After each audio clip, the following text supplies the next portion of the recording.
नमस्कार दोस्तों, स्वागत है आपका मेरे यूट्यूब चैनल एनजेडिफ स्टोरीज़ में। दोस्तों, आज मैं आपके सामने एक नई कहानी लेकर आया हूँ। कहानी का शीर्षक है जंगल की भयानक राह। दोस्तों, चलिए कहानी स्टार्ट करते हैं। अंधेरी काली रात और भारी बारिश में शुभम और बिंकू एक जंगल में फंसे हुए। दोनों एक दूसरे पे गुस्सा कर रहे थे। शुभम कुछ ज़्यादा ही गुस्सा कर रहा था। बोला था यार जंगल में मत चल मत चल, लेकिन नहीं, तुझे तो कुछ एडवेंचरस करना था। अब भुगतो। शुभम कहता है, यार शुभम, तो फालतू में इतना गुस्सा हो रहा है। मुझे क्या पता था कि खटारा गाड़ी जंगल में साथ छोड़ दे। वैसे यार, क्या नज़ारा है, अंधेरा और सिर्फ अंधेरा। मज़ा आ गया। पिंकू थोड़ा सा उत्साह से बोलता है। शुभम कहता है, अबे तुझे मज़ा आ रहा है और डर के मारे मेरा बुरा हाल हो गया है, और तुझे सिर्फ नज़ारों की पड़ी है। अब बता क्या करें, इतनी बारिश में कहाँ जाएं? पूरी रात इस खटारा गाड़ी में बिता दें? बता क्या करें? कि तभी गाड़ी के कांच को कोई थपथपाता है। शुभम कांच नीचे करता है। फॉरेस्ट ऑफिसर था। कौन हो तुम लोग और यहाँ क्या कर रहे हो? सर, हमारी गाड़ी खराब हो गई। शुभम कहता है, अच्छा, इतनी रात में कोई मैकेनिक नहीं मिलेगा और यह जगह भी ठीक नहीं है। ऐसा करो, पास में एक हवेली है, वहाँ चले जाओ। सुबह मैकेनिक को बुलाकर यहाँ से निकल जाना, ठीक है? ज़्यादा देर यहाँ मत रुको। इतना कहकर फॉरेस्ट ऑफिसर उनकी आंखों के सामने अचानक से गायब हो जाता है। दोनों डर से कांप जाते हैं। शुभम की नज़र सामने पड़ती है। कार के अंदर बैठा शुभम जब सामने वाले कांच के उस पार देखता है, तो वही फॉरेस्ट ऑफिसर उसे डरावनी मुस्कान के साथ दिखाई देता है। शुभम और पिंकू दोनों डर जाते हैं, क्योंकि वो फॉरेस्ट ऑफिसर उन दोनों को अपनी ओर बुला रहा है।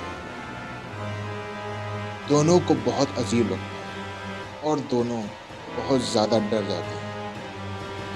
दोनों इतना डर जाते हैं कि कार के नीचे छुप जाते हैं। थोड़ी देर बाद दोनों की नज़र एक बार फिर सामने जाती है। दोनों डर डर कर थोड़ा ऊपर उठकर उस कांच से एक बार फिर सामने की ओर देखते हैं, लेकिन वो फॉरेस्ट ऑफिसर अब वहाँ नहीं था। दोनों थोड़ा राहत की सांस लेते हैं कि अगले ही पल शुभम की नज़र बगल वाले कांच पे पड़ती है। वही फॉरेस्ट ऑफिसर उन्हें घूरता हुआ कहता है, अरे तुम लोग गए नहीं? और जोर जोर से हंसने लगता है।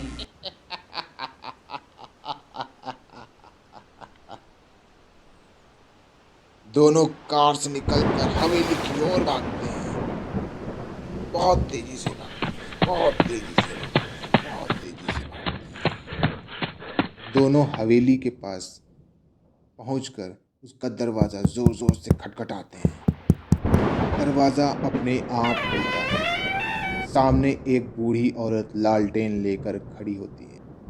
दोनों आनन फानन में अंदर जाकर दरवाज़ा बंद कर लेते हैं और हाँफने लगते हैं।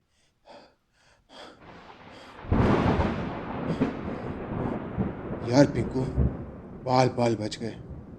वह बूढ़ी औरत कहती है, तुम लोग मत डरो, तुम्हें कुछ नहीं होगा। वो तुम्हारा कुछ नहीं कर पाएगा। दोनों सोचते हैं कि उन्हें कैसे पता, इस बूढ़ी औरत को कैसे पता कि हमारे पीछे कौन है।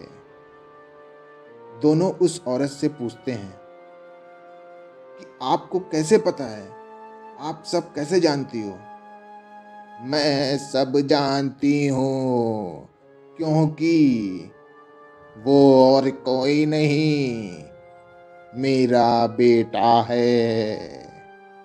11 साल पहले गांव वालों ने मिलकर मेरे बेटे को मार डाला था। तभी से वो हर आने जाने वाले को डरा कर मारने की कोशिश करता है। शुभम और पिंकू उस बूढ़ी औरत की बातें सुनकर सर से लेके पांव तक कांप जाते हैं कि थोड़ी ही देर बाद अचानक शुभम और पिंकू के पीछे एक आवाज आती है। अरे तुम दोनों यहाँ आ ही गए।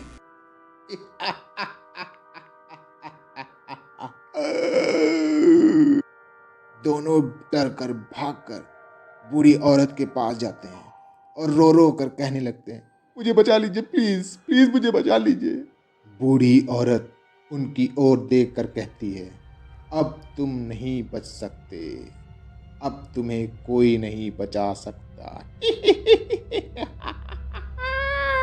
शुभम पिंकू से कहता है, पिंकू यहाँ रुकना ठीक नहीं है, यहाँ से भागना पड़ेगा।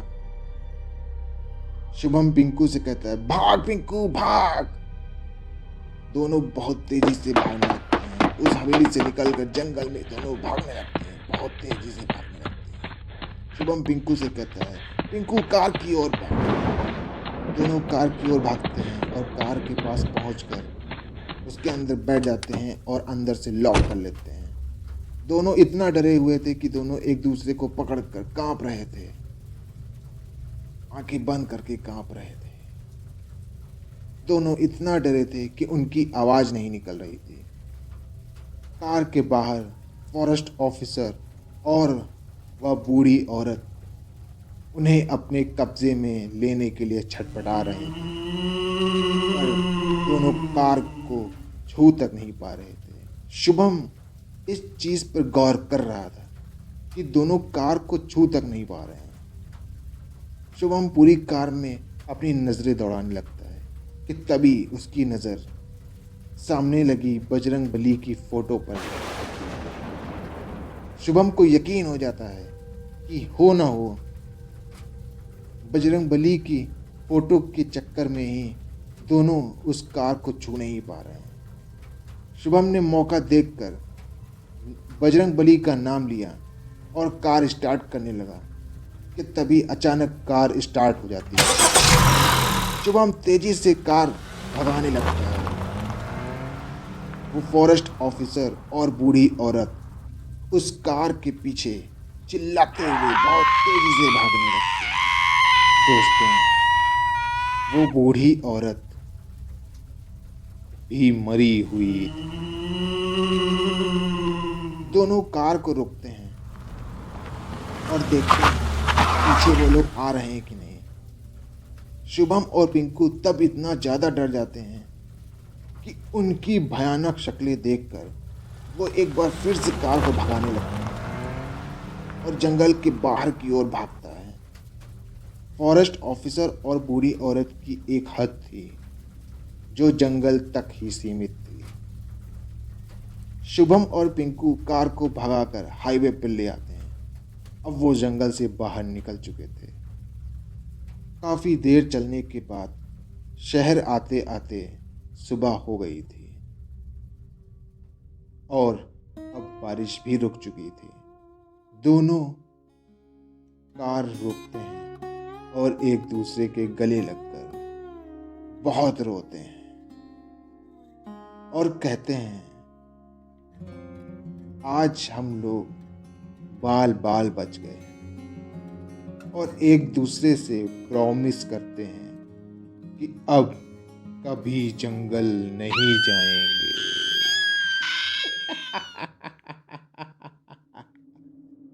कभी जंगल नहीं जाएंगे।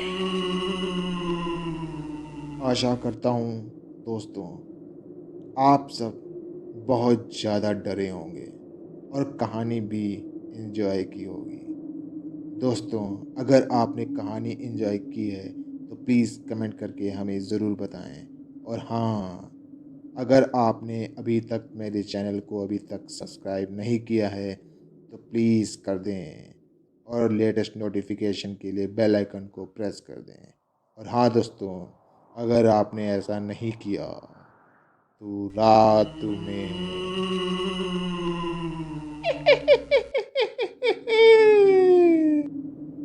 फिर मिलूंगा एक नई कहानी के साथ। मैं हूँ आपका दोस्त नितिन जायसवाल। Thank you.